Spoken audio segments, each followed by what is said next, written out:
Good morning, students. Welcome back. In last class we have done the types of fractions, बहुत सारे fractions और exercise हमने solve करने के लिए देखी. So today we are going for addition and subtraction of factors. Factors अगर दो दिए गए हैं तो उसका addition how we are going to do and subtraction how we are going to do. Okay?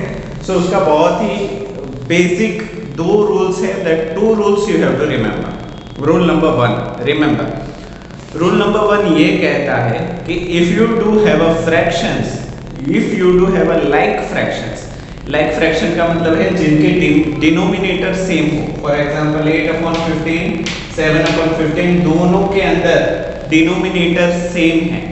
जब भी you do have a like fractions, अगर लाइक फ्रैक्शंस आपके पास है और उसका एडिशन या सब्ट्रैक्शन आपको करना है तो आपको डिनोमिनेटर एज इट इज ही लिख देना है. सो ये 15 एंड 15 इज देयर, दोनों तरफ 15 है तो आप डिनोमिनेटर में 15 कॉमन लिख लो, दोनों का कॉमन. और जो न्यूमरेटर है उसका अगर एडिशन है तो एडिशन और सब्ट्रैक्शन है तो सब्ट्रैक्शन कर लो. Here we do have 8 + 7, so 8 + 7 we are going to do. 8 + 7 is what? It is 15 divide by 15. तो 15 कैंसिल हो जाएगा ऊपर और नीचे दोनों. So answer will be 1. समझ में आया? If you do have like fractions, denominator you have to taken common out, denominator को कॉमन आउट कर लो and numerator you have to either add और subtract given on the sign. ठीक है, जिस तरीके का साइन दिया है उसको सीधा ही ऊपर ऐड या सब्ट्रैक्ट कर सकते हो. It is a rule number 1. Rule number 2, what if you do need to add or subtract fractions which do not alike, वो एक जैसे नहीं है, तब आप एडिशन या सब्ट्रैक्शन कैसे कर सकते हो. फॉर एग्जांपल 2/3, 1/8, यहाँ पे तो दोनों में डिनोमिनेटर अलग अलग है, दे आर अनलाइक फ्रैक्शंस. तो अनलाइक फ्रैक्शन में हम क्या करेंगे? अनलाइक फ्रैक्शंस में रूल नंबर 2, अनलाइक फ्रैक्शंस को सबसे पहले लाइक फ्रैक्शन बनाना है और लाइक फ्रैक्शन बनाने के बाद तो आपको पता ही है क्या करना है क्या नहीं है कि नहीं. सो इफ यू विश आप पॉज करके इसको लिख लो. अभी मैं सेकंड वाला आपको समझाता हूं. सो 2/3 एंड 1/8, 2/3 एंड 1/8 ये दोनों कैसे हैं? अनलाइक फ्रैक्शन है. इसको लाइक फ्रैक्शन बनाने के लिए मैंने दो तरीके आपको सिखाए. पहला तरीका था 3 के भी टेबल में आता हो और 8 के भी टेबल में आता हो, ऐसा कॉमन नंबर ढूंढो और इसको ऐसा बनाओ पहले. और दूसरा मेथड ये था कि क्रॉस मल्टीप्लिकेशन करो. इसका डिनोमिनेटर इसके साथ मल्टीप्लाई, इसका डिनोमिनेटर इसके साथ मल्टीप्लाई. मैं क्रॉस मल्टीप्लिकेशन करता हूं बिकॉज़ वो सभी को इजी लगती है. So here 2/3 is there, so we have to multiply with 8 and divide by 8. क्यों? क्योंकि ये इसका डिनोमिनेटर है. And here 1/8 is there, 3. तो यहाँ पे 3 से multiply and 3 से divide we have to do. So after that what we are going to do? 2 into 8, 16. 3 into 8 that is 24. हो गया? Now 1 into 3, 3. 8 into 3 which is equal to 24. तो अभी इन दोनों के बीच में what we are going to do? Addition. तो अभी ये दोनों लाइक फ्रैक्शंस हो गए, इसका भी डिनोमिनेटर 24, इसका भी 24. तो लाइक को हम क्या करते हैं? जो डिनोमिनेटर है उसको तो सबसे पहले कॉमन लिखें 24 and numerator you have to either add और सब्ट्रैक्ट. जैसे क्वेश्चन दिया गया है यहाँ पे एडिशन है, so numerator we need to add 16 + 3, 16 + 3. So 16 + 3 is 19/24. ऊपर और नीचे कुछ भी कॉमन है नहीं है, सो it is your answer. What my point? तो इसी तरीके से आपको एडिशन और सब्ट्रैक्शन करने हैं. Exercise 2.2 is a full of addition and subtraction. You can do that. ठीक है, तो exercise 2.2 you have to do. Now we are going for multiplication of a fractions. Okay, let us see multiplication of fractions. ये तो addition और subtraction से भी easy है. How we are going to do that? Suppose you do have a 2 fractions. आपके पास दो fraction है. मान लेते हैं a b है और c d है. अच्छा, ये a b और c d का मतलब कोई भी नंबर हो सकते हैं. ठीक है, कोई भी. इट इज अ वेरिएबल और दोनों के बीच में आपको मल्टीप्लिकेशन करना है. So how you are going to do? तो if one fraction is a upon b and another fraction is c upon d, so how you are going to do? Numerator को multiply कर दो, whole divide by, नीचे denominator को divide कर दो. Whenever you do have a multiplication of a fractions, when do you have a multiplication of a fractions, you have to multiply numerator and you have to multiply denominator. हो गया. ऊपर वाले को ऊपर multiply करो, नीचे वाले को नीचे मल्टीप्लाई करो, then you will get an answer. एक एग्जांपल भी समझ लेते हैं. For example 5/2 and 4/9 you do have 5/2 and 4/9. So here 5/2 into 4/9. Both fractions you need to multiply. How you are going to do? ऊपर वाले ऊपर, नीचे वाले नीचे. So 5 into 4 ऊपर और नीचे 2 into 9. हो गया. मल्टीप्लाई करना है तो करो, वरना देख लो कोई कॉमन है तो सीधा यहीं से कट आउट कर दो. फॉर एग्जांपल यहाँ पे 2 2s are 4 is there, है कि नहीं? तो यहाँ पे सीधा कट हो सकता है. अभी देखो 9 मतलब 3 3s are 9, 5 and 2 कुछ भी कॉमन नहीं है. So what is the answer? 5 into 2 10 and 9. So it is your answer 10/9, है कि नहीं? एक और एग्जांपल लेते हैं ताकि और अच्छे से आप समझ जाओ. वन मोर एग्जांपल, और ये वाला थोड़ा बड़ा लेते हैं. 27/4, 27/4. दूसरा है 8/15, 8/15. और तीसरा है 10/3, 10/3. And this you have to multiply. तो मल्टीप्लाई करना है तो हर किसी के बीच में मल्टीप्लिकेशन साइन इक्वल्स टू, सारे न्यूमरेटर को मल्टीप्लाई करके ऊपर डाल दो. तो एक लाइन बना देते हैं, ऊपर और नीचे numerator and denominator. 27 into 8 into 10 और नीचे देखो 4 into 15 into 3. हो गया. So how we are going to do? पहले देख लो कि न्यूमरेटर और डिनोमिनेटर में कोई कॉमन टर्म्स है जिसको हम कट आउट कर सकते हैं. So if you see 4 2s are 8, है कि नहीं? बाद में यहाँ पे भी है 3 9s are 27. और कोई है? हाँ यहाँ पे है. यहाँ पे 5 3s are है, 5 3s are 15 होता है ना. तो यहाँ पे कट हो जाएगा 5 2s are 10 और यहाँ पे हो जाएगा 3 3s are 9. बहुत सारी चीजें कट हो गई ना. हाँ. So what we are left with, हमारे पास क्या चीजें बची? इक्वल टू कर देते हैं, फिर से एक लाइन बना देते हैं. न्यूमरेटर में देखो 3 2 2 क्या हो गया? 3 into 2 into 2. डिनोमिनेटर में व्हाट डू वी हैव? कुछ भी नहीं है. कुछ भी नहीं है का मतलब है 1 है. Okay. So 3 into 2 6, 6 into 2 12 divide by 1. So it is your answer. समझ में आया? So multiplication is very easy. Now we are moving for multiplication but fraction as an operator of. So I am pausing the video. If you wish you can write. Okay. Fraction as an operator of. अभी fractions को हम इस्तेमाल करेंगे numbers का हिस्सा जानने के लिए. अभी ये वाला ना कॉन्सेप्ट बहुत ही इजी है और ये एक्चुअली मल्टीप्लिकेशन ही है. So you don't need to worry about, बस इसको समझना बहुत जरूरी है. फॉर एग्जाम्पल आपने कभी 1 रुपए कॉइन देखा है? ऑफ कोर्स देखा है. बट क्या आपने कभी 25 पैसे का कॉइन देखा है? 25 पैसा ऐसे लिख के आता था, पैसा, और ऐसे एक छोटा सा कॉइन आता था. अभी शायद आपने पता नहीं देखा होगा कि नहीं होगा. पर ये 25 पैसे, ठीक है, हाउ मच? 25 पैसे. ऐसे 4 पैसे आप जमा करोगे ना, 4 coins of 25 पैसा. How much?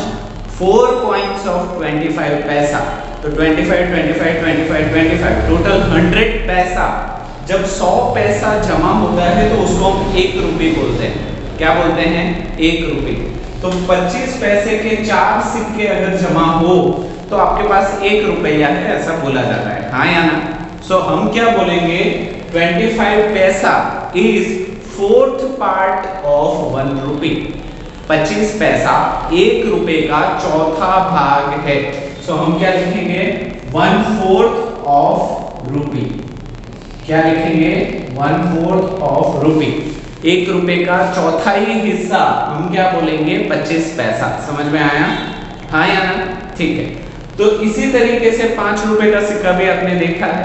हाँ, अगर मैं आपको पूछूं कि 5 रुपए का 5वां हिस्सा 1/5 पार्ट, 5 रुपए का 5वां हिस्सा कितना होगा, तो तुरंत से आपके दिमाग में क्या आ जाएगा, 1 रुपी। समझ में आया?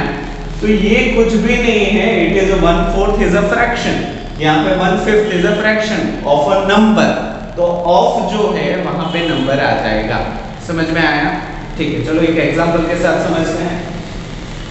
2/3 ऑफ 21, हिंदी में बोलो तो 81 का 2/3 हिस्सा, सेकंड थर्ड 2/3 हिस्सा। तो इसको करना कैसे है सर? देखो बहुत ही इजी है। 2/3 you have to do into 81/1 you have to do। नीचे कुछ भी ना हो उसका मतलब 1 है ऐसा समझ लेना ऑटोमेटिकली। ठीक है, सो इसको अभी दोनों ही मल्टीप्लिकेशन इजी है, न्यूमरेटर को न्यूमरेटर, डिनोमिनेटर को denominator. So 2 into 81 is there upon 3 is there 3 into 1। हाँ या ना? इसमें से जो भी चीजें कॉमन है उसको कट आउट कर लेते हैं। सो हियर 81 and 3 इसको हम कट कर सकते हैं, because 3 2s are 6, 2 1 3 7s are 21। तो यहाँ पे क्या हो गया, 27। So what we are left with, हमारे पास क्या बचा, 2 into 27 upon 1। कुछ नहीं है, इसका मतलब है 1। 27 2s are how much, 54 divided by 1। तो इसका क्या मतलब हुआ कि 81 का 2/3 हिस्सा 54 होगा। समझ में आया? तो यही मतलब है हमारा fraction as an operator of. Fraction को ऑपरेटर की तरह हम इस्तेमाल करेंगे किसी भी नंबर को डिवाइड करने के लिए। ठीक है, तो ठीक है, ये भी इजी था। ठीक है, ओके। तो आगे हम दूसरा करते हैं, वैल्यू ऑफ द प्रोडक्ट्स के लिए। इफ यू विश आप पॉज करके इसको लिख लो। Okay, so value of the products. हम अभी फ्रैक्शंस को बहुत ही बार मल्टीप्लाई कर रहे हैं, ठीक है, बट हमें ये भी तो सोचना चाहिए कि फ्रैक्शंस को अगर हम मल्टीप्लाई कर रहे हैं तो उससे उसके कंपैरिजन में कोई फर्क पड़ता है, उसकी वैल्यू में कोई फर्क पड़ता है कि नहीं, that we are going to see. So value of the products, अगर हम फ्रैक्शंस को मल्टीप्लाई करते हैं तो उसके आंसर में क्या फर्क होगा, या उसका आंसर छोटा होगा या बड़ा होगा, that we are going to see. So the first is proper fractions are multiplied. Proper fraction क्या है हमें पता है, न्यूमरेटर छोटा डिनोमिनेटर बड़ा। तो न्यूमरेटर छोटा और डिनोमिनेटर बड़ा, ऐसे फ्रैक्शंस जब भी मल्टीप्लाई होते हैं, फॉर एग्जांपल यहाँ पे मैं मल्टीप्लाई कर रहा हूँ 3 and 3 से, आप चाहो किसी से भी कर लो, बट प्रॉपर फ्रैक्शन को if we are going to multiply, तो इसका आंसर आपको पता ही है, 1 into 3 3 and 4 into 3 12। तो यहाँ पे जो आंसर है 3/12, तो ये 3/12 इन दोनों से छोटा होगा। 3/12 इज लेस देन 1/4। समझ में आया? अभी आप बोलोगे सर कैसे, 3 4 12 ही तो है, तो दोनों इक्वली हो जाते हैं। ठीक है, तो यहाँ पे वॉइड है, थोड़ा सा डाउट है, तो इसको मैं छोड़ देता हूँ। चलो इसको मैं मल्टीप्लाई करता हूँ 2/3 से, 2/3 से। चलो ये भी प्रॉपर फ्रैक्शन है, ये भी प्रॉपर फ्रैक्शन है। अभी इन दोनों का मल्टीप्लिकेशन करते हैं, 1 into 2 2, 4 into 3 12। ठीक है, तो इसको और क्लियर में लिखे तो 1/6 हो जाएगा, 2 6 12। तो 1/6 जो है वो इससे भी छोटा होगा और इससे भी छोटा होगा। Answer is less than both the individual fractions. इसका जो आंसर आएगा वो दोनों इंडिविजुअल फ्रैक्शन के आंसर से भी छोटा होगा। That means when you are multiplying proper fractions, जब भी आप प्रॉपर फ्रैक्शन को मल्टीप्लाई करोगे आंसर और छोटा हो जाएगा। ठीक है, अभी आंसर मान लो पहले था 0.5, तो दोनों को मल्टीप्लाई करने के बाद 0.3 हो जाएगा। ठीक है, या फिर और भी छोटा हो सकता है। समझ में आया? So when you are multiplying proper fraction, your answer will be less than both the individual fractions. दोनों से छोटा होगा। समझ में आया? Very good. Next is if you are multiplying improper fractions. Improper fractions को multiply करते हो। So 5/3 है और यहाँ पे ले लेते हैं 7/4।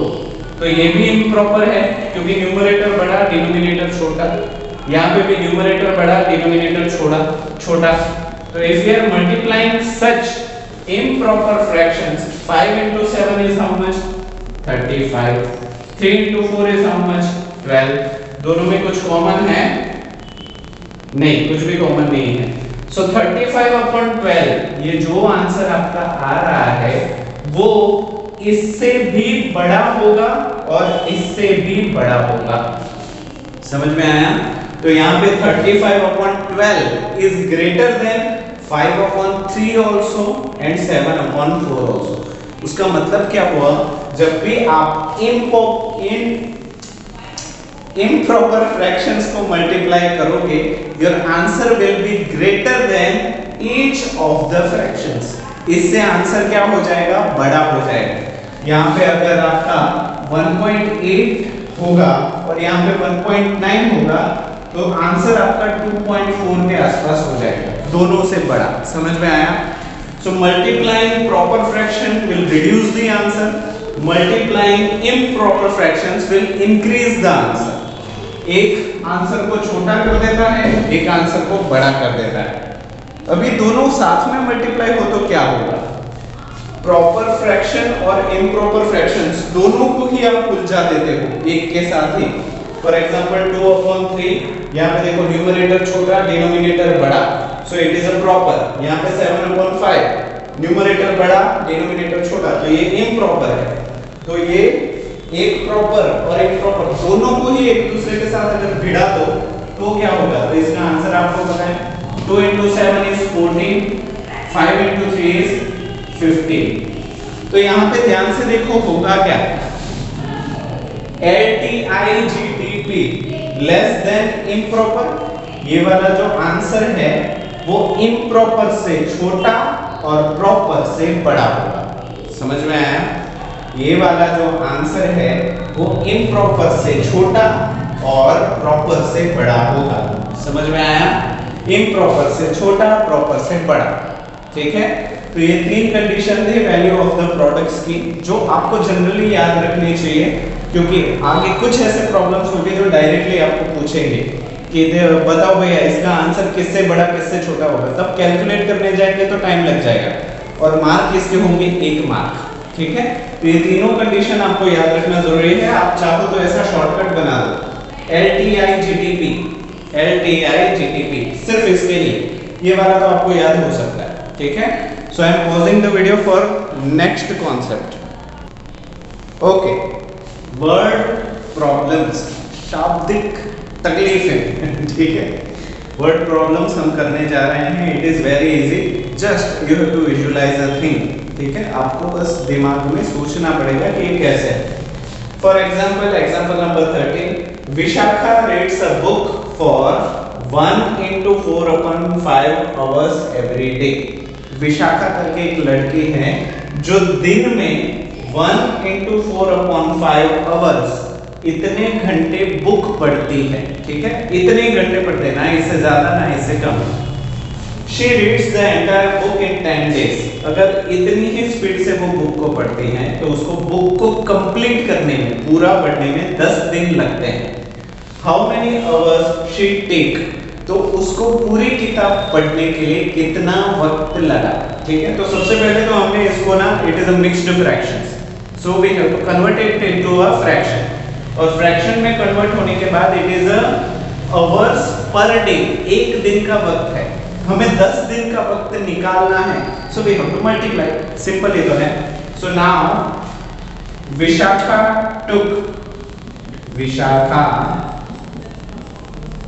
टुक, अभी मिक्स्ड फ्रैक्शन ले लेते हैं, 1 into 4 upon 5। तो इसको हमें सीखा है कि how to convert mixed fraction into fraction. 5 1s are 5, 5 plus 4 9, so it is 9 upon 5 is equal to 9 upon 5 hours, इतने घंटे पर डे, एक दिन में 9 upon 5 घंटे वो पढ़ती है। अभी इसको कन्वर्ट करने की जरूरत नहीं है, इसको ऐसे ही रहने दो थोड़े वक्त के लिए। So she reads in a day, एक दिन में 9 upon 5 hours she take. So for 10 days she read the book, 10 दिन के लिए वो बुक को पढ़ती है। तो हमें क्या करना पड़ेगा, ये एक दिन का है, 10 दिन का चाहिए, तो so in 1 day she takes, एक दिन में वो कितना वक्त लेती है, 9 upon 5 hours, एक दिन का ये टाइम है। So for 10 days how much, 10 days she takes question mark hours, ठीक है, उसको कितने घंटे लगेंगे हमें नहीं पता, तो हमने क्या कर दिया, क्वेश्चन मार्क। चलो, so now what we have to do, we have to cross multiply 10 into 9 upon 5 whole divided by 1. So how we can do this, 10 into 9 upon 5 whole divided by 1, तो यहाँ पे आप 1 लिख लो, क्योंकि 1 प्लस 1 से तो कोई फर्क नहीं पड़ता। So यहाँ पे if you see 5 2s are 10, yes, and 9 into 2 we are left with, so 9 2s are 18 hours। तो विशाखा को एक बुक कंप्लीट करने के लिए कितने घंटे लगे, 18 घंटे लगे, ठीक है। कितने दिन लगे, 10 दिन लगे। एक दिन में कितना घंटा वो पढ़ते थे, 1 into 4 upon 5 hours, जिसको फ्रैक्शन में बोलो तो 9 upon 5 hours। So if you wish you can pause the video and right the solution. और इसी के साथ हमारा आज इतना ही हम रखते हैं। You have to try and solve exercise 2.3 try कीजिए। सारी चीजें जो हमने सीखी हैं उसी के ऊपर एक्सरसाइज 2.3 है। So I don't think there is any problem in that exercise. कुछ हो भी so don't worry, sir is there, sir will teach you, ठीक है, बट ट्राई नहीं। अभी next class we are going for a new concept of the fractions, okay. So मुझे लगता है सारी चीजें आपको समझ में आ गई होगी, ओके। तो वीडियो को पूरा देखने के लिए आप सभी बच्चों का थैंक यू सो मच।